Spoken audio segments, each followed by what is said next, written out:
Hello guys. तो episode वहीं से शुरू होता है जहां पर खत्म हुआ था। इस पार्ट की शुरुआत में हम योंगजी की 10,000 साल पहले वाले लाइफ को देखते हैं जहां पर वो बहुत ज्यादा पावरफुल था, जिस वजह से वो सबको हरा देता था। और उसके फादर ने उसके इसी पावर्स को देखते हुए योंगजी को ये मैजिकल वेपन देने की डिसीजन लिया, क्योंकि आज नहीं तो कल तो उन्हें वो वेपन किसी न किसी को देना ही था ना। और उसके फादर को भी शायद यही लगता था कि योंगजी से ज्यादा अच्छा उस वेपन को कोई नहीं चला सकता है। और इसीलिए योंजी को उसके फादर ने वो वेपन चलाना सिखाया और आज वो वेपन वो शायोन के साथ चला रहा है। जिसके बाद हम देखते हैं कि उन दोनों की एनर्जी की वजह से उनका वार और भी ज्यादा पावरफुल हो जाता है। जिसके बाद वो स्नेक ड्रैगन एक ही वार में मर जाता है और उस वार का महसूस दूर बैठे उस बंदे को भी हो जाता है। और उसे भी पता चलता है कि उनके पास मैजिकल वेपन है। और अब वहाँ पर किसी को भी समझ में नहीं आ रहा था कि आखिर योंजी को वेपन चलाना कैसे आता है, क्योंकि उन्हें उसके बारे में नहीं पता था। और अब जब वो बात कर ही रहे होते हैं कि तभी हम देखते हैं कि योंजी उस वेपन को लेकर भाग जाता है और शायन से कहता है कि उम्मीद है हम कभी ना मिले। तभी लिली शायन को कहती है कि देखो वो भाग गया। और इसी के साथ सीन शिफ्ट होता है जहाँ पर हम योंजी को देखते हैं जो कि उस वेपन को लेकर काफी दूर तक आ चुका था। अब योंजी काफी ज्यादा खुश था और अपने वेपन से कहता है कि उसने मुझे पहचान लिया। लेकिन तभी वो ड्रैगन कहता है कि मुझे नहीं पता था कि तुम इतने पावरफुल हो और तुमने इसे चलाना कब सीखा। जिस पर योंजी कहता है कि ये बहुत पुरानी बात है, लेकिन इसी बात पर मैं तुम्हें आज पार्टी खिलाने जरूर ले जाऊंगा, क्योंकि आज मैं बहुत ज्यादा खुश हूँ क्योंकि मेरे हाथ में मैजिकल वेपन जो लग चुका है। और अब वो दोनों जब वहाँ से जा ही रहे होते हैं कि हम देखते हैं कि योंजी का पैर फिसल जाता है और वो एक ट्रैप में जाकर फंस जाता है, जो कि और किसी ने नहीं बल्कि उसी लड़के ने लगाया था जो कि मून किंगडम का थर्ड एम्पायर है। और अब वो मैजिकल वेपन नीचे गिर जाता है। जिसके बाद हम देखते हैं कि वो लड़का उस वेपन को अपने पास रख लेता है और कहता है कि तुम्हें ऐसे किसी भी चीज को फेंकना नहीं चाहिए। और इसी के साथ सीन शिफ्ट होता है दूसरी तरफ हम उसी थर्ड एम्पायर को देखते हैं जो कि योंजी से कहता है कि उसके पास ये वेपन कहाँ से आया। तो योंजी उससे कहता है कि वो उसे लौटा दे। जिस पर उसका बंदा कहता है कि क्या तुम्हें शर्म नहीं आती कि तुम किसके सामने खड़े हो, अगर वो चाहे तो तुम्हें भी मार सकते हैं। उसकी बातों को सुनकर योंजी कहता है कि क्या मैंने तो इसके बारे में कभी नहीं सुना। और अब उसका बंदा और भी ज्यादा गुस्सा आ जाता है, जिस पर थर्ड एम्पायर उसे रोक देता है। और उस लड़के का नाम नियान यू था और वो अपने बंदे को रोक देता है और खुद योंजी से पूछता है कि ये वेपन तो ईस्टर्न च्यू टाउन की एक फैमिली का है और मुझे नहीं लगता कि वो फैमिली किसी को भी अपना वेपन इतनी आसानी से दे दे। सर उठाना कि कहीं तुमने एक चुराया तो नहीं है। और अब जिस पर योंजी अपने मन में सोचता है कि पहले मैं बड़ी मुश्किल से उस लड़की से इस वेपन को लेकर आया था और अब बीच में मुझे ये प्रिंस मिल गया। तभी वो नियान को सारी बात बताता है कि जब प्रिंसेस सो रही थी तो उसने उसे चुरा लिया था और वो तो सिर्फ यहाँ पर हंटिंग करता है। और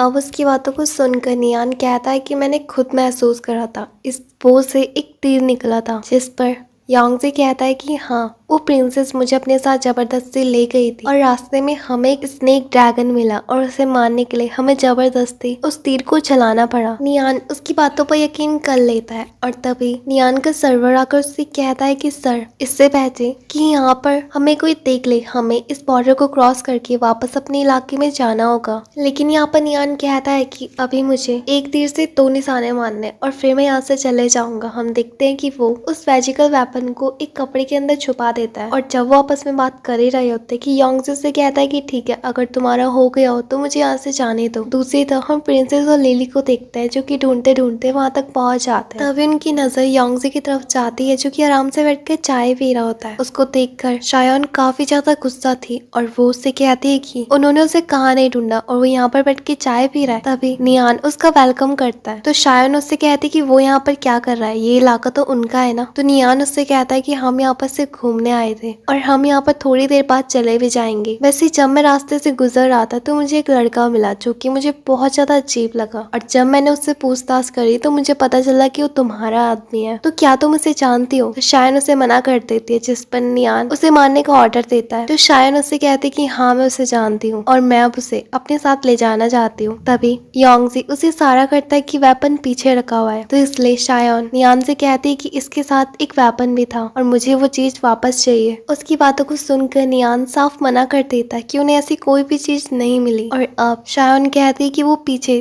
तुमने एक कपड़े के अंदर उसे दबा के रखा है। तो नियान कहता है कि वहाँ पर सिर्फ कुछ कपड़े पड़े हुए हैं और कुछ नहीं। जिस पर शायन कहते हैं कि अगर इतना ही है तो हमें चेक करने दो ना, और अगर वहाँ पर कुछ नहीं मिला तो हम यहाँ से चुपचाप चले जाएंगे। और उसकी बातों को सुनकर नियान उन्हें चेक करने की इजाजत दे देता है। अब लिली वहाँ पर जब दिखती है तो वहाँ पर सच में कपड़े होते हैं और कुछ भी नहीं, और अब वो सबके सब वहाँ से जाने लगता है। शायन नियान से कहते कि वो यहाँ से चले जाना बाद में। और अब जब वो जा ही रहे होते कि लिली शायन से कहती कि क्या तुम्हें सच में लगता है कि यहाँ पर कुछ गड़बड़ है। तो जिस पर शायन कहती है कि हाँ कुछ भी हो जाए मैं उस वेपन को बाद में ले लूंगी। और तभी जब वो जा ही रहे होते कि नियान को कुछ गड़बड़ लगती है और वो उनके ऊपर अटैक करने का ऑर्डर दे देता है। अब यहाँ पर उन सबके बीच में फाइट होती है और दूसरी तरफ योंग से छुपकर बस उस वेपन को ढूंढने की कोशिश कर रहा होता है। इस फाइट में हम देखते हैं कि वो दोनों की दोनों अपनी पावर्स का इस्तेमाल करते हैं उनके सारे लोगों को हराने लगती है, लेकिन तभी भी उनकी पावर्स ज्यादा थी। और अब यहाँ पर नियान और शायन के बीच में फाइट होती है तो हम देखते हैं कि नियान की पावर्स बहुत ज्यादा थी क्योंकि उसके पास स्वॉर्ड ऑफ मॉन्ग जो थी। और अब यहाँ पर उन दोनों के बीच में काफी देर तक लड़ाई होती है जहाँ पर हम देखते हैं कि शायन की पावर काफी ज्यादा कम होने के कारण वो उससे बार बार हार जा रही थी। और अब तो और नियान की तलवार उसके गले के सामने होती है जिस पर शायन कहती कि तुम मेरे इलाके में आकर मुझे नहीं मार सकते हो, अगर ऐसा हुआ तो चू फैमिली तुम्हें बिल्कुल भी नहीं छोड़ेगी। अब जिस पर नियान उससे कहता है कि औरों को कैसे पता चलेगा कि मैंने तुम्हें मारा था। और फिर तभी दूसरी तरफ उसकी नजर डोंगयान पे जाती है जो कि उस वेपन को ढूंढ कर ले आया था। और अब शायन को भी पता चल चुका था कि जीतेंगे तो वही। तभी जब नियान पीछे मुड़ के देखता है तो वो अपने लोगों को ऑर्डर देता है कि वो उन दोनों को जाकर मार दे और उस वेपन को मेरे पास लेकर आए। लेकिन योंगजी उस वेपन का इस्तेमाल करके उसको लोगों को भी मारने लग जाता है। और अब जिस पर नियान का गुस्सा जाती है और अब उन दोनों के बीच में फाइट होने लगती है जहाँ पर हम देखते हैं कि योंगजी काफी ज्यादा तीर चलाता है और वो दोनों आपस में बहुत देर तक लड़ते रहते हैं जहाँ पर नियान उन तीनों से बच कर बहुत ज्यादा थक जाता है। अगर उसे एक भी तीर लगता तो शायद वो ना बच पाता, लेकिन काफी देर होने के बाद एक तीर उसको जाकर लग जाती है जिस वजह से उसके लोग उसे वहां से लेकर चले जाते हैं। नियान वहां से जाते आते कहता है कि इसे तो मैं एक दिन वापस लेकर ही रहूंगा। और अब शायन काफी ज्यादा खुश थी और कहती है कि घर जाकर अपने